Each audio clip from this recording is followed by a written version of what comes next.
El aprendizaje del guaraní puede llegar a ser complicado para los niños y niñas que no lo tienen como lengua materna. En los miércoles de tecnología les contamos que estudiantes de la Universidad Nacional de Pilar buscan reducir esta dificultad con la creación de una aplicación que a través de juegos y videos acerca a los niños a la lengua nativa.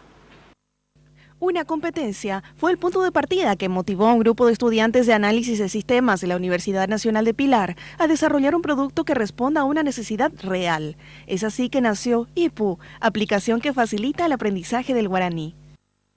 IPU se originó en la competencia denominada Tecnociencia, que es una competencia proyecto de investigación que organiza la Facultad de Ciencias Aplicadas de la UNP.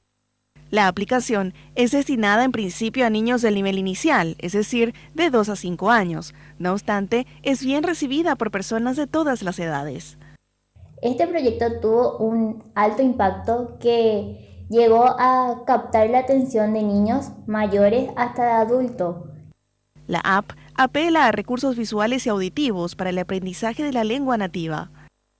Tiene una sección de videos y una sección de juegos. En la sección de videos, los chicos aprenden viendo videos, cantando y usando las palabras claves en guaraní y las demás en el lenguaje materno, que es el castellano.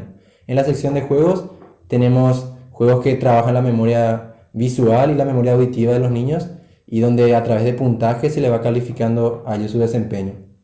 Todos los sonidos, los videos, las imágenes fueron creados por el equipo de IPU y fueron grabados en un estudio y utilizan las voces de los integrantes del grupo justamente. Los estudiantes desean seguir desarrollando la aplicación y ya sueñan con la posibilidad de que pueda llegar a todos los usuarios que la deseen.